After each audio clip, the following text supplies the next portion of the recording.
बिस्मिल्लाहिर्रहमानिर्रहीम। अस्सलामुअलैकुम। Knowledge lab channel में आप सबको खुश आमदीद। चैनल का पूरा नाम है knowledge lab by Rahil Ahmad. Reason मैं आपको कई बार बता चुका हूँ, तो आज हम डिस्कस नहीं करेंगे रीज़न इस बात का। आज हमें करना है सॉल्यूशन एमसीक्यूज़ का। क्लास 10th फ़िज़िक्स का पेपर है 2023 का लेटेस्ट, और एमसीक्यूज़ का सॉल्यूशन जो है आज की वीडियो में डिस्कस करेंगे। पेपर की शक्ल कुछ इस तरह की है, और ये जूम करके वन बाय वन जो है हम आपको सॉल्व करवा देते हैं। तो एमसीक्यू नंबर 1 है, these type of waves can not travel through a vacuum. Vacuum कहते हैं खाली जगह, स्पेस, ठीक है।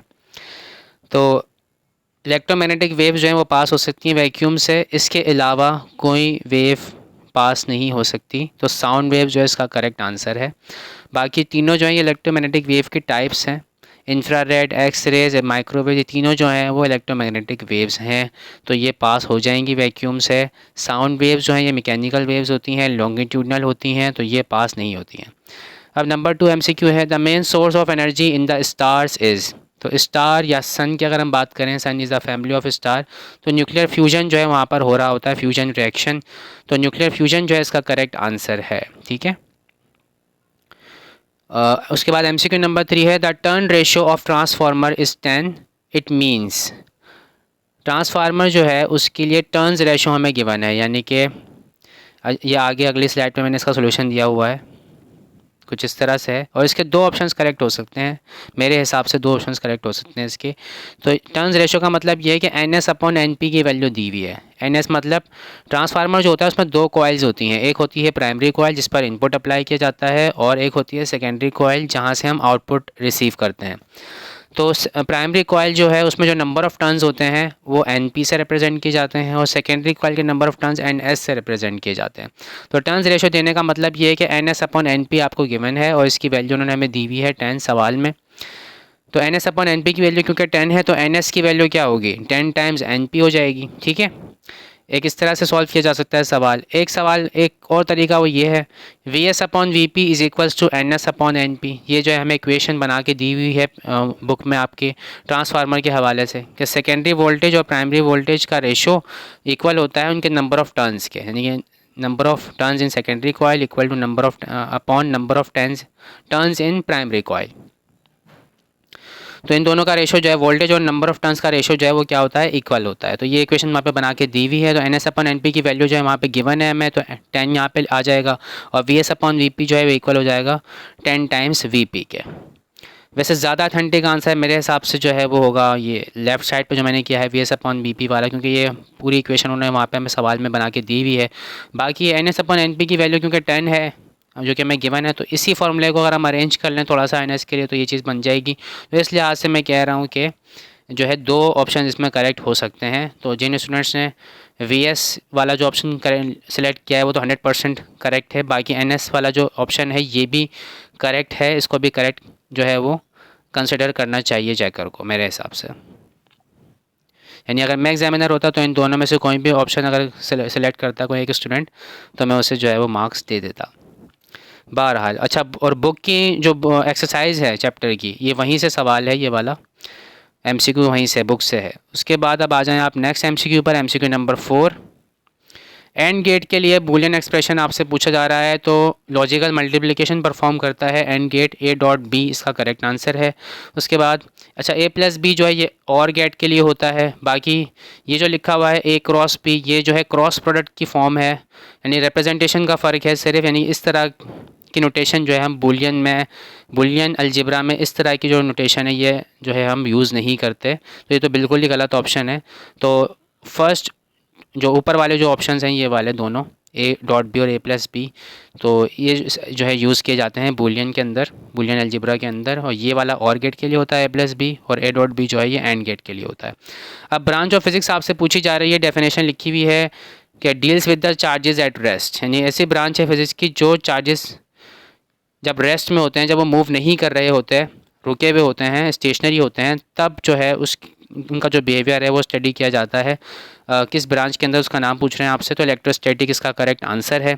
इलेक्ट्रिसिटी जो है इसमें हम चार्जेस इन मोशन जो है वो स्टडी कर रहे होते हैं, और बाकी मैग्नेटिज्म में हम मैग्नेटिक इफेक्ट्स ऑफ करंट, इसके अलावा मैग्नेटिक प्रॉपर्टीज़ वगैरह जो है वो डिस्कस कर रहे होते हैं, जैसे पैरामैग्नेटिक और डायमैग्नेटिक बिहेवियर ऑफ सब्सटेंसेस वगैरह। इसके अलावा जब करंट मूव करता है तो फिर वो मैग्नेटिक फील्ड जो है वो इसके अराउंड प्रोड्यूस होती है। तो इस तरह की चीज़ें जो है वो यहाँ पे डिस्कस की जा रही होती हैं। बाकी क्वांटम फिज़िक्स तो बिल्कुल ही एक अलग चीज़ है, इसे मॉडर्न फिज़िक्स भी कहा जाता है, जिसमें हम जो है वो क्वांटाइजेशन की बात कर रहे होते हैं। ठीक है, चलिए अब MCQ नंबर 6 की बात करते हैं हम। MCQ नंबर 6 चैप्टर का नाम है ये, और उसकी शॉर्ट फॉर्म है, इंडेक्स में ही आपको मिल जाता है। बुक का जो इंडेक्स है चैप्टर का नाम है ये इंफॉर्मेशन एंड कम्युनिकेशन टेक्नोलॉजी, उसके आगे ही इसकी शॉर्ट फॉर्म ICT जो है वो मौजूद है। तो ICT का जो फुल फॉर्म है वो है इंफॉर्मेशन एंड कम्युनिकेशन टेक्नोलॉजी। अब उसके बाद MCQ नंबर 7 V²/R, ये जो है ये फार्मूला है पावर के लिए। ठीक है, पावर के इलेक्ट्रिकल पावर के लिए फार्मूला है ये। तो इलेक्ट्रिकल पावर के लिए बहुत से फार्मूले हो सकते हैं। ये पावर जो है वो करंट और वोल्टेज का प्रोडक्ट होता है। इसके अलावा ओहम्स लॉ से जब हम सब्स्टिट्यूशन करवाते हैं तो दो तरह के मज़ीद फार्मूले हमारे पास आ जाते हैं, एक होता है I²R और एक होता है V²/R। तो V²/R फ़िलहाल उन्होंने हमसे पूछा था, तो पावर के लिए ये फार्मूला भी जो है वो यूज़ होता है इलेक्ट्रिकल पावर के लिए। उसके बाद हम बात करें अगर MCQ नंबर 8 के हवाले से, तो ये साइड बॉक्स है बुक के अंदर। बुक में साइड बॉक्स बना हुआ है, उसके अंदर इन्फॉर्मेशन मौजूद है। कैपेसिटर की जो कैपेसिटेंस होती है उसके जो फैक्टर्स हैं वो लिखे हुए हैं वहाँ पर। 3 फैक्टर्स वहाँ पे उन्होंने बताए हैं हमें, एक तो डिस्टेंस, एक एरिया। डिस्टेंस मतलब सेपरेशन बिटवीन द प्लेट्स के हवाले से मैं बात कर रहा हूँ, और एरिया ऑफ द प्लेट्स, इसके अलावा डाइलेक्ट्रिक जो है डाइलेक्ट्रिक कांस्टेंट के हवाले से जो है उस पर भी डिपेंड कर रही होती है। तो एरिया से डायरेक्ट रिलेशन होता है, डाइलेक्ट्रिक कांस्टेंट से डायरेक्ट रिलेशन होता है, सेपरेशन से जो है इन्वर्स रिलेशन होता है। तो फिलहाल वो पूछ रहा है हमसे the presence of dielectric between the plates of capacitor, the capacitance of capacitor. अब वो कह रहा है कि कांस्टेंट रहेगी, घट जाएगी या फिर बढ़ जाएगी। तो बढ़ जाएगी ना, डायरेक्ट रिलेशन है। अगर डाइलेक्ट्रिक कांस्टेंट आप बीच में रख देंगे जिसकी वजह, और ये इंसुलेटर होता है, और इसकी वजह से जो है वो क्या हो जाती है, कैपेसिटेंस इंक्रीज़ कर जाती है, क्योंकि इसकी होती है रिलेटिव परमिटिविटी। और इसका आप मैथमेटिकल इक्वेशन जो है वो सेकेंड ईयर में जो है आप स्टडी करेंगे इसकी मैथमेटिकल इक्वेशन। चलें जी, अब नेक्स्ट MCQ नंबर 9 है हमारे पास। Focal length of convex lens जो है वो है 20 सेंटीमीटर, और पावर ऑफ लेंस हमें इसमें जो है फाइंड आउट करनी है। ठीक है, कॉन्वेक्स लेंस की फोकल लेंथ हमें गिवन है सेंटीमीटर में। तो सेंटीमीटर, पहली बात तो ये कि जब आप पावर ऑफ लेंस कैलकुलेट कर रहे होते हैं तो इसके लिए ज़रूरी है कि फोकल लेंथ जो है वो मीटर में होनी चाहिए। इसका फॉर्मूला ये रहा, power of lens is equal to 1/4 focal length in metres. ठीक है, तो फोकल लेंथ मैंने यहाँ पे जो है वो रख दी है। 20 सेंटीमीटर हमें गिवन था, मैंने इसको कन्वर्ट कर दिया है मीटर में 100 से डिवाइड करके, तो 0.2 हमारे पास आएगा। तो जब सॉल्व करेंगे इसको तो 5 डायोप्टर इसका आंसर आ रहा है। तो पावर ऑफ लेंस जो होगी वो 5 डायोप्टर होगी। ठीक, 5 डायोप्टर। ठीक है, कॉन्वेक्स लेंस के हवाले से बात हो रही है इसमें। कॉन्वेक्स लेंस के लिए फोकल लेंथ जो है वो पॉजिटिव ली जाती है, तो पॉजिटिव ही रहेगी पावर। ठीक है, और पावर जो है, पावर ऑफ लेंस जो है वो नेगेटिव भी हो सकती है, ये भी ध्यान में रखिएगा।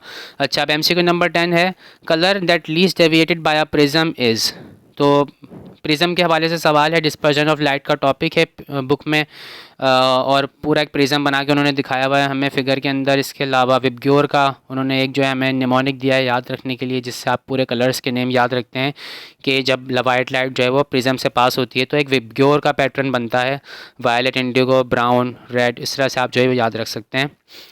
ठीक है, तो रेड लाइट जो है उसकी वेवलेंथ सबसे ज़्यादा होती है, इसीलिए उसकी डेविएशन जो है वो सबसे कम होती है, और इस दौरान फ्रीक्वेंसी पे कोई फ़र्क नहीं पड़ता है, फ्रीक्वेंसी जो है वो कांस्टेंट रहती है। यानी कि लाइट की स्पीड पे फ़र्क आएगा, स्पीड कम हो जाएगी, और उसका जो पाथ है वो चेंज हो जाएगा। ठीक है, इसके अलावा वेवलेंथ जो है वो वेवलेंथ जो है इसकी ज़्यादा है, फ्रीक्वेंसी पे कोई इफेक्ट नहीं आता है इस दौरान।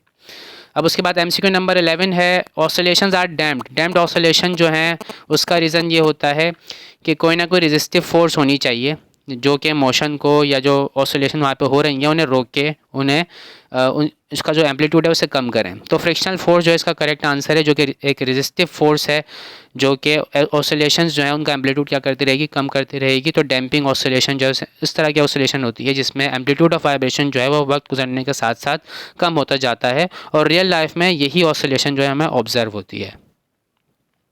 अब MCQ नंबर 12 लास्ट है ये हमारे पास, MCQ नंबर 12, और इसमें यूरेनियम दिया हुआ है हमें, आइसोटोप है यूरेनियम का 235 इसका मास नंबर है और 92 इसका एटॉमिक नंबर है। आपसे इसमें न्यूट्रॉन की तादाद पूछ रहे हैं, नंबर ऑफ़ न्यूट्रॉन्स बता दें कि कितने होंगे।